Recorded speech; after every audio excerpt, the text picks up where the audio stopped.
She had 30 seconds to decide: let a stranger die, or throw away everything she'd ever known. The rain didn't just fall on Seoul that night, it attacked. It hammered the Midnight Noodle's windows like fists demanding entry, turning the neon chaos outside into a bleeding watercolor nightmare of electric pink and poisonous blue. Joan Perkins could taste the storm in the air, metallic, violent, wrong. Her hands moved on autopilot, scrubbing the same phantom stain on the counter she'd been chasing for the last 20 minutes. Muscle memory. Survival mode. Her brain had checked out an hour ago, already on the night bus home, already peeling off this grease-stained uniform, already collapsing into her mattress on the floor of a studio apartment she could barely afford. 43 minutes. That's all she had left of this shift. Of this life. The bell above the door didn't chime, it screamed. Joan's head snapped up, and everything inside her went still. Predator still. Prey still. The kind of still that happens when your body recognizes danger before your brain catches up. Two men stood in the doorway like they'd materialized from the storm itself. Water streamed off suits that cost more than Joan made in 6 months, pooling on the cracked linoleum in perfect, accusatory circles. But it wasn't the suits that made Joan's stomach drop. It was their eyes. Cold, calculating. The eyes of men who'd killed before and would kill again without breaking stride. The one in front had silver hair slicked back from a face too young for all that gray. Handsome in the way poisonous things are beautiful right before they kill you. He surveyed the diner with the casual interest of someone deciding which part to burn first. We're looking for someone. His English was perfect, his Korean accent wrapping around each word like silk over a blade. A woman. Mid-50s, expensive taste, probably traveling alone. His smile was a surgical incision. Have you seen her? Joan's fingers white-knuckled around the rag. Every instinct she'd honed from years of working late shifts in bad neighborhoods was shrieking at her to lie, to look away, to become invisible. We don't give out information about customers, she heard herself say, her voice steadier than she felt. Company policy. The silver-haired man's smile widened, and Joan saw her death in it. Company policy. He tasted the words like they amused him. How American, how adorably naive. He took a step forward, his companion mirroring him like a shadow. Let me explain something about policy. Glass shattered. Not in the diner. Outside. Across the rain-flooded street. A taxi door flew open so hard it cracked against its hinges. A woman spilled out fell out, catching herself on the door frame with one hand while the other clutched her side where crimson bloomed across expensive black fabric like a deadly flower. Even through the storm, even across the distance, Joan could see her face. Elegant, refined, silver hair escaping from what had once been a perfect updo, and terrified, so terrified that for one suspended moment, the woman looked less like a human and more like a cornered animal deciding whether to fight or die. Their eyes met across the drowning street. The woman's lips moved. One word, silent, desperate. Help. Welcome to Ruthless Romance Tales. And honey, you just stepped into something you can't unsee. If you've been riding with me, you know we don't do safe here, we do dangerous, we do addictive, we do the kind of love that brands your soul and refuses to let go. And if you're new, buckle the hell up, because what you're about to witness is a collision so violent, so inevitable, it'll rewrite everything you thought you knew about romance. Hit that like button like your life depends on it, subscribe because you're already hooked, and smash that notification bell, because missing what comes next would be a crime. Now let's watch this waitress burn her whole world down. The men in suits turned as one, tracking Joan's gaze like wolves scenting blood. Ah. The silver-haired man's voice dropped into something that might have been satisfaction or might have been hunger. Hard to tell the difference with predators. There she is. He moved toward the door. Joan moved faster. She didn't think. Couldn't think. Because thinking meant acknowledging what she was about to do. And acknowledging it meant recognizing it for the suicide it was. Her hand shot out, fingers closing around the industrial kettle on the burner behind her 5 gallons of water at a rolling boil, heavy as a bowling ball, hot enough to scar. The silver-haired man was 2 steps from the door. 1 step. Joan hurled the kettle not at him, strategy overriding panic at the ceiling fan rotating lazily above his head. Time fractured. The kettle hit the fan with a metallic crack that echoed like a gunshot. Water exploded outward in a scalding cascade, droplets catching the fluorescent light like 1,000 falling stars. Then the electricity hit the water and the world went white, sparks, smoke, the sharp chemical smell of burning circuits and boiling rage. The silver-haired man's scream was more animal than human. Joan was already moving. Over the counter, sneakers hitting wet linoleum, her coworker Jerome's shocked face a blur in her peripheral vision as she sprinted for the door. She registered his mouth opening, registered the kettle still spinning on the floor, registered the second man reaching inside his jacket for something that would definitely end her life. "Call the cops," she shouted, not knowing if he heard, not caring, because she was already outside, already in the rain that hit her like a baptism, already running toward the woman across the street. The woman was moving too, stumbling forward, one hand still pressed to the spreading crimson at her side, the other reaching out like Joan was salvation itself. They collided in the middle of the street, Joan catching her weight, feeling the woman's blood hot and sick against her uniform. "I've got you," Joan gasped, already pulling her toward the alley beside the diner. "I've got—" The diner door exploded open behind them. "Move!" Joan didn't recognize her own voice. Stripped raw with adrenaline and terror, she half-carried, half-dragged the woman into the alley's mouth, into the narrow darkness where neon bled crimson and blue and the rain fell so hard it felt like the sky was trying to drown them. Behind them, footsteps, shouting in Korean. The metallic click-click of a round being chambered. The alley was a river. Garbage floated past like urban debris from a shipwreck. Joan's sneakers lost purchase. Found it, lost it again. The woman was dead weight now, consciousness flickering like a candle in a hurricane. "Stay with me," Joan commanded, her old nursing training surfacing through the panic. "Stay awake. You hear me? Stay." Headlights cut through the darkness ahead like judgment itself. A black Mercedes materialized at the alley's end, sleek and predatory, blocking their escape. For one crystalline moment, Joan thought, "This is it. This is how I die." In a Seoul alley, 26 years old, holding a stranger, my mother never knowing what happened to me. The Mercedes's door flew open. A voice cut through the storm, harsh, commanding, speaking rapid Korean that Joan's terrified brain couldn't begin to parse. But the woman in her arms sobbed, actually sobbed with relief so profound it was almost obscene. "Get in," the woman gasped in English, her fingers suddenly iron around Joan's wrist. You come not safe. I don't even know you." The gunshot answered for her. It didn't hit them. Missed by inches, maybe less, sparking off the brick wall beside Joan's head close enough that she felt the heat, close enough that her ears rang with it, close enough to make the decision for her. Joan threw them both toward the Mercedes. They tumbled into leather seats that smelled like money and violence. The door wasn't even closed before the car was moving, tires finding impossible purchase on flooded pavement, the world outside becoming a neon blur of rain and rage and bullets that sparked off metal like deadly fireflies. Joan's back hit the opposite door, her chest heaving, her uniform soaked through with rain and someone else's blood. The woman beside her was speaking, crying, bleeding, speaking in Korean so fast it sounded like prayer or confession or both. The driver was stone-faced, terrifying, his hands steady on the wheel as he took a corner at a speed that should have flipped them. And Joan pressed her hands to her face and tried to remember how to breathe. What did I just do? What the hell did I just do? The woman's hand found hers in the darkness, slick with blood, trembling but strong. Joan looked up, meeting eyes that were somehow both grateful and apologetic, like the woman knew exactly what Joan had just sacrificed and was sorry for it. "Thank you," the woman whispered, her English breaking. "You saved my life. You saved—" A cough, wet and concerning. "You don't know what you've done." Joan squeezed back, her nursing instincts overriding her terror. "You're losing too much blood. We need a hospital. Now." The woman smiled, sad and knowing. "Yes, hospital." She said something in Korean to the driver, who nodded once, then back to Joan. "But not police. No police. You understand? What happened tonight you can never tell." "I don't understand anything," Joan said. And it was possibly the most honest thing she'd ever said in her life. "You will." The woman's eyes were already closing, consciousness slipping. "My son, he will explain.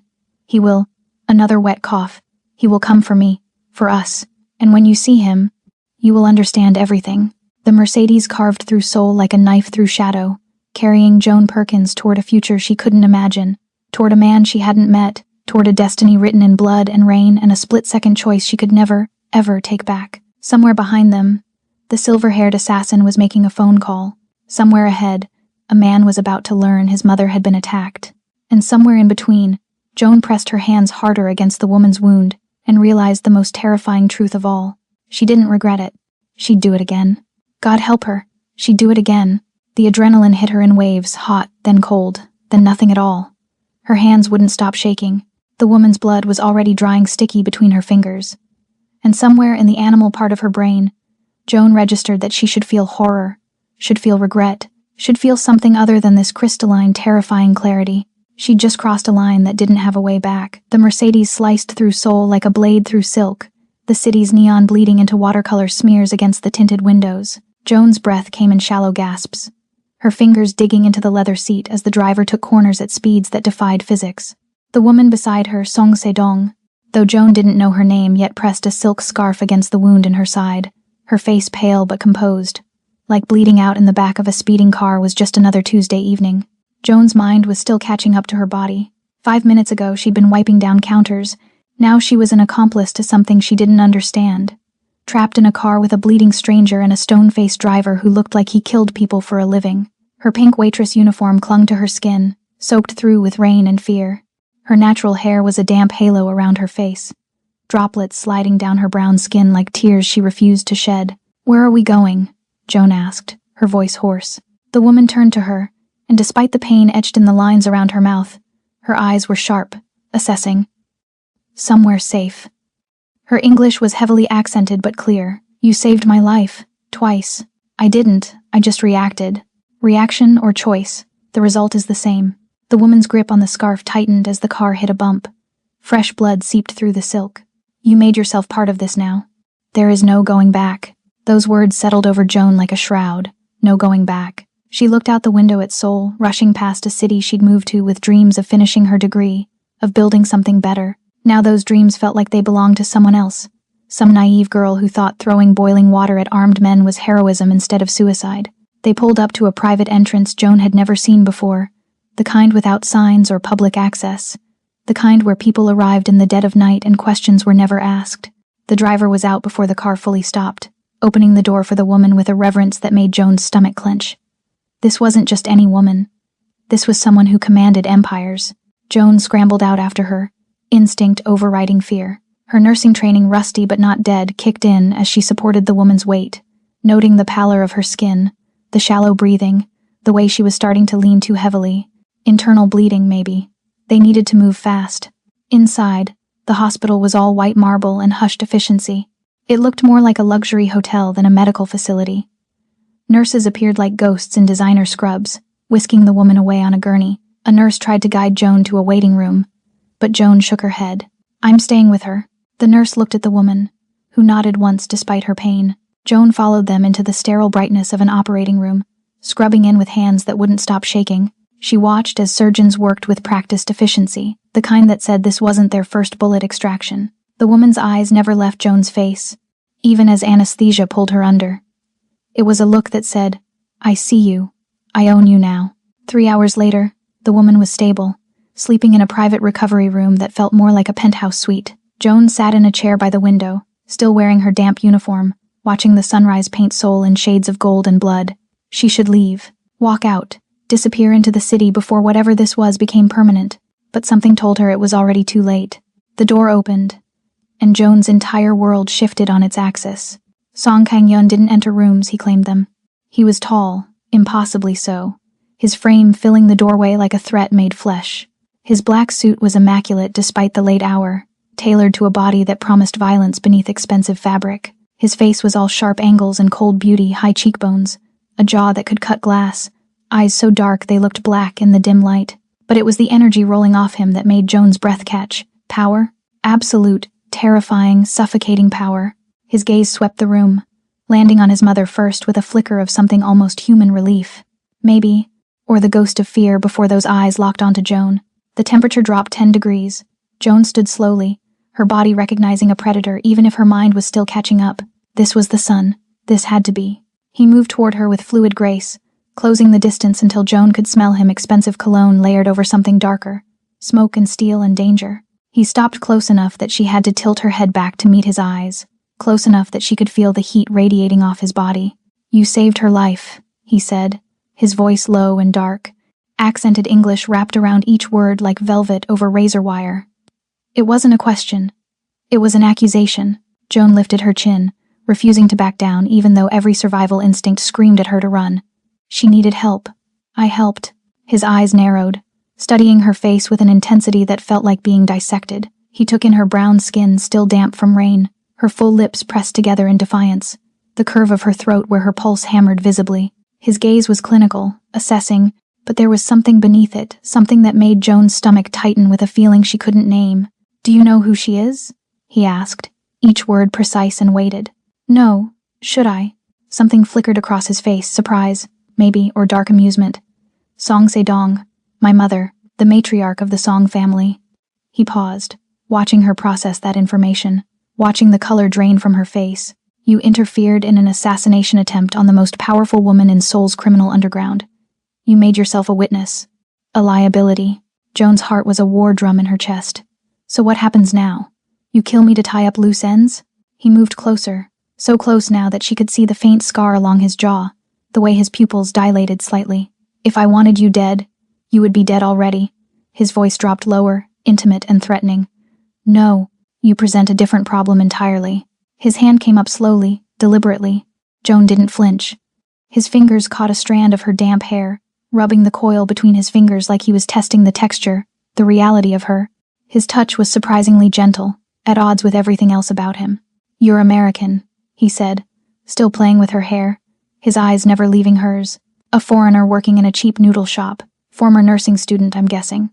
No family here, no protection, no one who would miss you if you disappeared." Each word was a threat wrapped in velvet. "You should be terrified of me." "I am," Joan whispered, and it was the truth. But beneath the terror was something else, something hot and sharp that made her skin feel too tight. His eyes flashed, something dangerous and hungry moving behind them.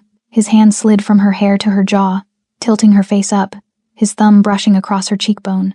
"Brave or stupid, I haven't decided which. Can it be both?" His mouth curved, not quite a smile, too sharp for that. Dangerous combination. His thumb traced lower, along her jaw, down to the pulse point in her throat where he could feel her heartbeat racing. He pressed there lightly, a reminder that he could end her with one precise movement. "You have no idea what you've walked into, Joan Perkins." She blinked, shock cutting through the strange tension between them. "How do you know my name?" "I know everything." He released her abruptly, stepping back, and Joan had to lock her knees to keep from swaying. "Your full name, your address, your expired visa, your student loans, the mother you send money to every month back in Virginia, the nursing program you dropped out of because you couldn't afford it." He adjusted his cuffs, casual, like he hadn't just stripped her bare without touching her. "I own this city. That means I own everyone in it, including you." Before Joan could respond, Madame Song stirred, a soft groan escaping her lips. Kang Yeon was at his mother's bedside in 2 strides, his face transforming, still hard, still dangerous, but with a softness around the edges that spoke of genuine devotion. He spoke to her in rapid Korean, his voice gentler than Joan would have thought possible. Madame Song's eyes fluttered open, unfocused at first, then sharpening as they landed on her son. She smiled, reaching up to touch his face, speaking in Korean too fast for Joan to follow. Then her gaze shifted past him, finding Joan in the shadows. "The girl," Madame Song said in English, her voice hoarse but commanding. "Bring her here." Kang Yeon's jaw tightened, but he obeyed, gesturing for Joan to approach. Joan moved forward on legs that felt like water, stopping at the opposite side of the bed. Up close, even pale and wounded, Madame Song radiated authority. Madame Song reached out, taking Joan's hand in hers. Her grip was surprisingly strong. "You saved my life. Twice. Once in the diner, once in the alley." Her eyes, so like her son's, bored into Joan's. "In our world, a debt like that is sacred. It must be repaid." "You don't owe me anything," Joan said quickly. "I was just quiet." The command was soft but absolute. Madame Song looked at her son, then back at Joan, and something calculated moved across her face. "The men who attacked me tonight, they won't stop. They know I was with someone. They'll be looking for witnesses. For you." Joan's stomach dropped. "Then I'll leave. I'll go back to the States. They'll find you." Kang Yeon's voice was flat, factual. "Before you even make it to the airport." Madame Song squeezed Joan's hand. "But if you were family, if you were under our protection, they wouldn't dare touch you." She paused, watching Joan's face. "My son needs a wife." The room went very, very still. Joan's mouth opened, but no sound came out. She looked at Kang Yeon, who'd gone rigid, his expression unreadable but his eyes blazing with fury. "Mother, you're 34 years old, Kang Yeon. The other families are circling because you have no heir, no alliance through marriage. They see a man alone as a man vulnerable." Madame Song's voice was steel wrapped in silk. "This girl saved my life. She's brave, quick thinking, And loyal. She'll do. She's a waitress, Kang Yeon bit out. An American. She knows nothing of our world. Then teach her. Madame Song's eyes glittered. Or would you prefer I arrange a marriage with the Choi family's daughter? The one who reports every whisper to her father? The silence that followed was suffocating. Joan felt like she was drowning, like her life was being decided by forces she couldn't control. I'm standing right here, she said, her voice shaking but loud. And I'm not marrying anyone. Both turned to look at her. Identical expressions of surprise on their faces. Kang Yeon's eyes narrowed. You don't have a choice, he said softly, and the gentleness was more terrifying than any threat. My mother just made you a target by having this conversation where staff could hear. By morning, every criminal in Seoul will know she's planning to name you as my bride. They'll come for you to prevent the alliance, or to use you against us. Kang Yeon moved closer, looming over her, his presence overwhelming. You can refuse and die, or you can accept and live. Choose. Joan looked at Madame Song, who watched her with cool assessment. Looked at Kang Yeon, whose face was a mask of cold fury but whose eyes held something more complicated. Looked at the door, knowing there were probably guards outside, knowing she'd never make it past them. How long? She asked, hating how small her voice sounded. Until it's no longer politically useful, Madame Song said. A year. Maybe 2. Joan's laugh was bitter, edged with hysteria. So I'm a political move. A chess piece. Everyone is a chess piece, Kang Yeon said. The only question is whether you're a pawn or a queen. Their eyes locked, and Joan felt it again, that pull, that dangerous current running between them. He was beautiful and terrible and absolutely lethal, and somehow, impossibly, she wasn't afraid of him anymore. She was afraid of how much she wanted to say yes, afraid of the part of her that was tired of running, tired of barely surviving, tired of being invisible. One condition, Joan said, lifting her chin. I'm not just decorative. I go back to school. I finish my nursing degree. I'm not going to be some trophy wife who sits around looking pretty. Kang Yeon's eyes flashed with something respect maybe or challenge. Done. And I want my own bank account. My own money. Agreed. And I sleep in my own room. His smile was slow, predatory, devastating.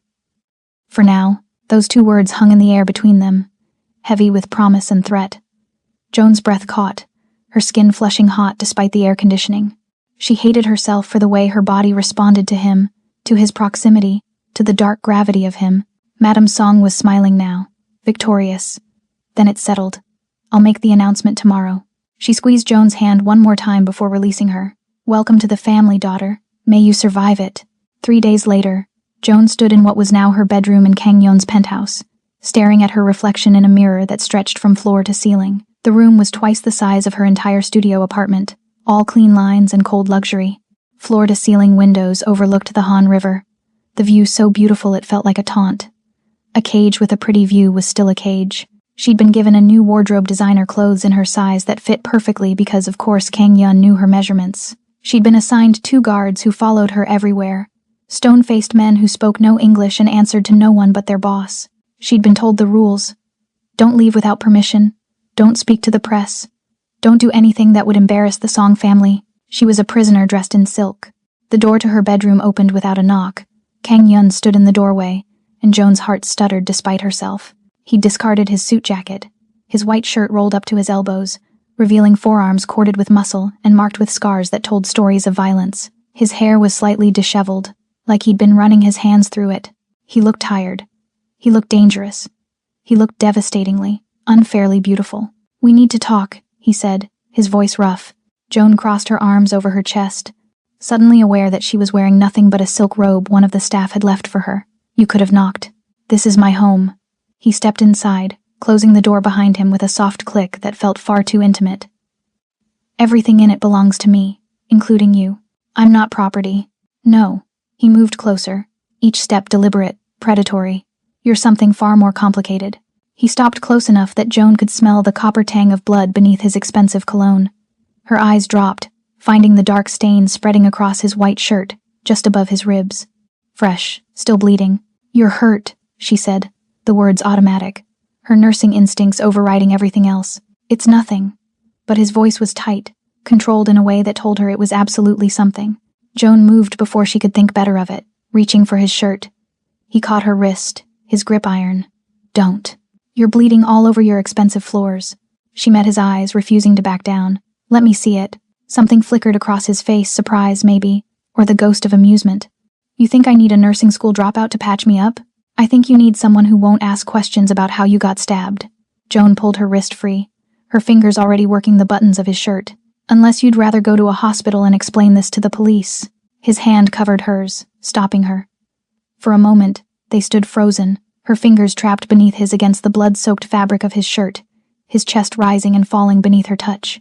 The air between them felt electric, charged with something that had nothing to do with the wound, and everything to do with the dangerous current that had been building since the moment they met. You're not afraid of me, he said, and it sounded almost like an accusation. I'm terrified of you. Joan's voice was barely a whisper. But you're bleeding, and I know how to fix that. So either let me help or get out of my room. He released her hand.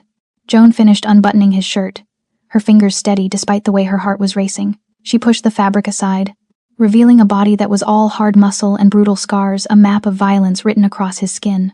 The knife wound was an angry slash along his ribs, deep enough to need stitches but not deep enough to be fatal. Whoever had done this had meant to hurt him, not kill him. Sit, Joan commanded, gesturing to the bed.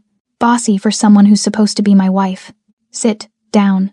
To her shock, he obeyed, sinking onto the edge of her bed with a grace that shouldn't have been possible for someone his size. Joan moved to the ensuite bathroom, gathering supplies: antiseptic, gauze, a needle and surgical thread she'd requested be stocked after she'd moved in. When she returned, Kang Yeon was watching her with an intensity that made her skin prickle with heat. She knelt between his legs, close enough that her thighs brushed against his knees, close enough to feel the warmth radiating off his body. His sharp intake of breath when she pressed the antiseptic-soaked gauze to his wound wasn't from pain. She'd barely touched him. It was something else entirely. This is going to hurt, Joan warned, threading the needle. I've had worse. She believed him. The scars covering his torso told stories of knives and bullets and violence that should have killed him a dozen times over.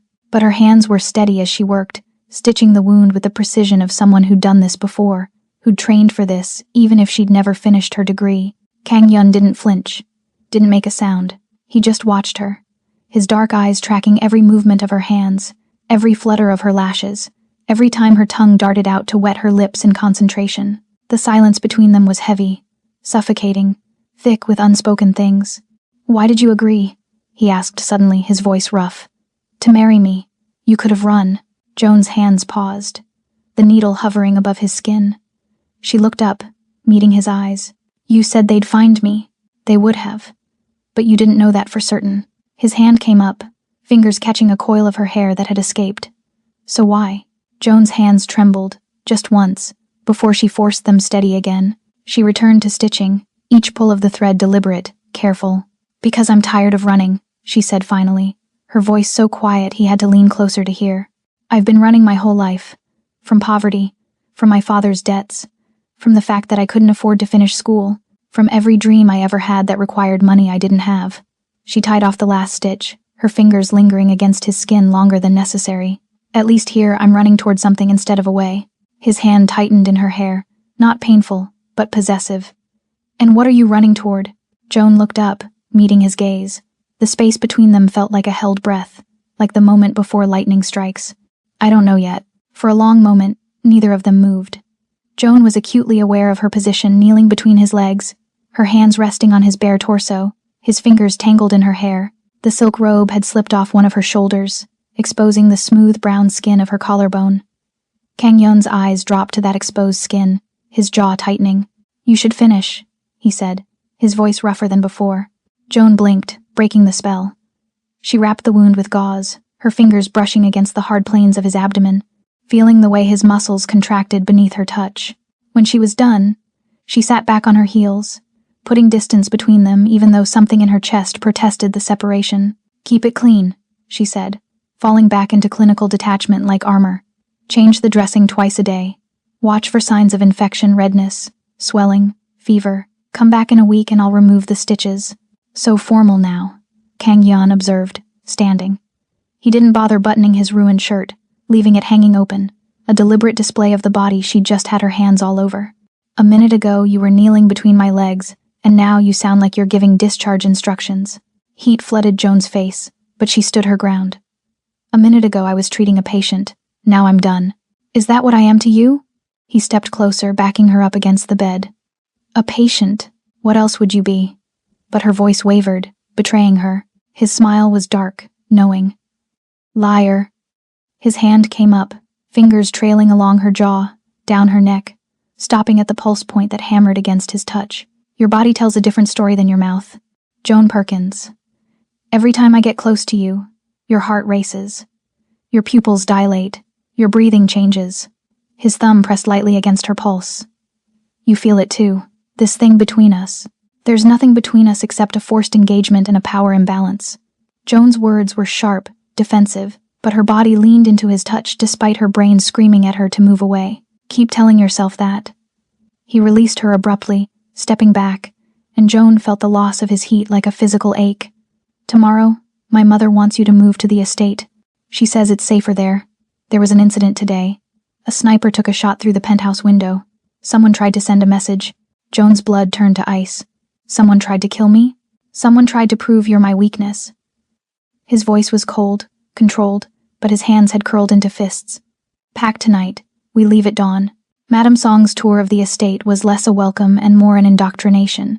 She walked Joan through halls lined with portraits of dead ancestors who seemed to watch with judgment in their painted eyes. She showed her the formal dining room where alliances were forged over expensive wine and lies. She pointed out the West Wing where Kang Yan conducted his business, making it clear that Joan was never to enter uninvited. This family has survived for 3 generations by understanding one thing, Madame Song said, as they stood in the private courtyard, surrounded by carefully manicured gardens that smelled of jasmine and secrets. Power is not taken. It is earned through blood and sacrifice. She turned to Joan, her expression softer than usual but no less calculating. You saved my life. That earns you a place here, but keeping that place that requires something more. What more? Joan asked, though part of her didn't want to know the answer. Loyalty. Absolute and unwavering. Madame Song reached out, touching Joan's cheek with surprising gentleness. My son is not an easy man to love. He's cold, brutal. He's done things that would make you run screaming if you knew the details. Her eyes held Joan's, searching.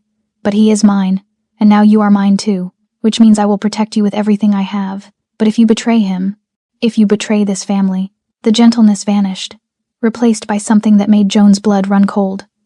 I will end you myself. Joan's throat was dry, but she held the older woman's gaze. I won't betray him. Good. Madame Song's smile returned, warm and maternal as if she hadn't just threatened Joan's life. Come, let me show you your rooms. The ones you'll share with Kang Yeon once you're properly married. Joan's heart stuttered. I thought we agreed separate rooms. For now, yes. But appearances matter, child. After the wedding, you'll be expected to share his quarters. To present a united front, Madame Song led her through a moon gate into a more private section of the estate. The families are watching, waiting for any sign of weakness. A husband and wife who sleep in separate wings of the house, that's a weakness. The rooms were stunning, a suite of interconnected spaces that blended traditional Korean aesthetics with modern luxury. Floor-to-ceiling windows overlooked a private garden. A massive bed dominated the bedroom, draped in silk the color of midnight. It was beautiful. It was terrifying. It was intimate in a way that made Joan's skin prickle with awareness. He won't touch you, Madame Song said quietly, reading Joan's expression. Not until you're ready. My son has many flaws, but forcing a woman is not one of them. She paused. Though I suspect it won't be long before you're the one doing the touching. Heat flooded Joan's face. That's not. Please, child. I've seen the way you look at each other. Like 2 wolves circling, trying to decide whether to fight or mate. Madame Song laughed, the sound surprisingly genuine. It's good. Passion makes for stronger alliances. Just remember, in this world, love is a weapon. Make sure you know how to wield it. She left Joan alone in the suite, and Joan sank onto the edge of that enormous bed, her mind spinning. Through the windows, she could see Kang Yeon in the garden below, speaking with a man in a dark suit. Even from this distance, she could read the tension in his shoulders, the controlled violence in every movement. He was handling a problem, probably a lethal one. Joan touched the emerald silk of her dress, feeling the weight of everything she'd agreed to. She wasn't just playing a role anymore. She was becoming part of something ancient and dangerous and impossible to escape. And the most terrifying part was how much she wanted to stop fighting it. That evening, Joan found Kang Yeon in the estate's private study, a room of dark wood and darker secrets. He stood at the window overlooking the gardens, a glass of whiskey in his hand, his silhouette sharp against the fading light. He'd changed into black clothing, tactical pants, and a fitted shirt that looked more like armor than fabric. He was preparing for something violent. "You're going out," Joan said from the doorway. "Not a question." He didn't turn. "You should be resting." "I can't rest knowing you're about to do something that might get you killed." The words left her mouth before she could stop them. Too honest, too revealing. That made him turn. His eyes found hers in the dim light, searching, assessing. "Would you care if I died?" Joan's heart hammered against her ribs. The truthful answer terrified her. "I'd care about being left alone in a house full of criminals with no protection." Liar. He set down his glass and crossed to her with that predatory grace that made her stomach tighten. "You'd care because despite everything, despite this being forced, despite me being exactly the kind of man you should run from, you feel something for me." He stopped close enough that she could smell the whiskey on his breath, see the dangerous glitter in his dark eyes. "Admit it." "I don't have to admit anything to you." His hand came up, fingers catching her chin, tilting her face up to his. "You're right. You don't." His thumb brushed across her lower lip, a touch so gentle it felt like violence. "But you want to. I can see it in your eyes, the way you look at me when you think I'm not watching, the way your breath catches when I get close, the way you touched me when you stitched my wound like you wanted to memorize the feel of my skin." Joan's pulse was thunder in her ears. "You're imagining things. Am I?" His other hand slid around her waist, pulling her against him, and Joan gasped at the sudden contact, the hard planes of his body against her softer curves, the heat of him seeping through the thin fabric of her dress. "Tell me you don't feel this. Tell me you don't think about what it would be like if I kissed you, if I touched you the way I want to touch you." His voice dropped lower, intimate, dangerous. "Tell me you don't lie awake at night wondering what it would feel like to let me in." Joan couldn't breathe, couldn't think. Every nerve in her body was screaming at her to close the distance, to give in to the magnetic pull between them. But some stubborn part of her, the part that had survived poverty and abandonment and every other hardship life had thrown at her, refused to surrender that easily. "I think," she said, her voice shaking but steady, "that you use intimidation and proximity as weapons because you're afraid of what happens if someone actually sees you. The real you. Not the Mafia boss. Not the son trying to live up to his mother's legacy. Just Kangyeon. The man beneath all the violence." Something flickered across his face. Shock, maybe, or pain. His grip on her waist tightened, then loosened. "You don't want to see that man, Joan. He's not worth saving. Maybe I'll decide that for myself." They stared at each other, the tension between them so thick Joan could barely breathe through it. Then Kangyeon's phone buzzed, shattering the moment. He released her abruptly, stepping back, his mask of cold control sliding back into place. "I have to go," he said, his voice flat. "There's a situation that requires my attention. Stay in the estate. Don't leave the grounds. The guards have orders to shoot anyone who tries to breach the perimeter. Even me." His smile was sharp, humorless. "Especially you." The door exploded inward. 3 men poured into the suite, weapons raised, scanning for targets. Joan's breath stopped. Her finger found the trigger. The first man turned toward her hiding spot, his gun swinging in her direction. She fired. The recoil nearly knocked her backward, but the shot found its mark center mass, just like Kangyeon had shown her during their brief moment. The man dropped. The other 2 spun toward her, and Joan fired again, then again, her nursing training making her eerily calm as she aimed for body mass, for the parts that would stop them fastest. One went down, the other dove behind the bed. Joan's gun clicked empty. Terror flooded her system, but she didn't freeze. She couldn't. She grabbed a heavy crystal vase from the dresser and waited. When the man emerged, confident she was unarmed, Joan swung with everything she had. The vase shattered against his temple. He crumpled. Joan stood there, shaking, staring at the 3 bodies, at the blood spreading across the expensive floors. She'd just killed 2 men. Maybe 3. She should feel something: horror, guilt, remorse. But all she felt was cold determination. They'd come for her. For Madame Song. For her family. Her family. When had she started thinking of them that way? Gunfire erupted from downstairs, a final, desperate volley, then silence. Heavy footsteps pounded up the stairs. Joan grabbed the gun from the first man's hand, checked the magazine. Still loaded. She raised it toward the door, her hands steady now, prepared to fight until her last breath. Kangyeon appeared in the doorway, blood-spattered and wild-eyed. He took in the scene: Joan standing over 3 bodies, gun raised, her brown skin splattered with someone else's blood, her eyes fierce and unbroken, and something in his expression cracked open. Pride, fear, love. "Joan." She lowered the gun. "I told you I wasn't just decorative."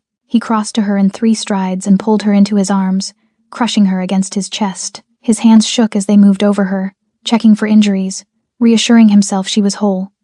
"You're insane," he breathed against her hair. "Beautiful and insane," and he pulled back, framing her face with bloody hands. "Mine. You're mine, Joan Perkins. Not because my mother arranged it. Not because you had no choice. But because you fought for this family. For me." "The traitor?" Joan asked. "Dead. Oh, Hyun-sik won't betray anyone ever again." His eyes were dark, lethal, but when he looked at her, they softened. "It's over. We won." 3 weeks later, Joan stood in the estate's gardens wearing a hanbok in deep crimson silk, traditional and modern all at once. Madame Song had tears streaming down her face as she watched her son and the waitress who'd saved her life exchange vows, real ones this time. Not forced, not political, but born from blood and fire and something that felt like destiny. When Kang Yeon kissed his bride, Joan tasted promise and danger and forever on his lips. She'd come to Seoul with nothing. She'd leave it with everything: a throne, a family, and the heart of the most dangerous man in Korea. Some fairy tales are born in darkness. Some love stories are written in blood. And sometimes, the girl who throws boiling water at armed men gets to keep the empire. If this story left you breathless, if Joan and Kang Yeon's dangerous romance had you on the edge of your seat, then don't miss what comes next. Hit that like button, subscribe to my channel, and smash that notification bell, because this family has more secrets to spill. And trust me, you don't want to miss a single moment.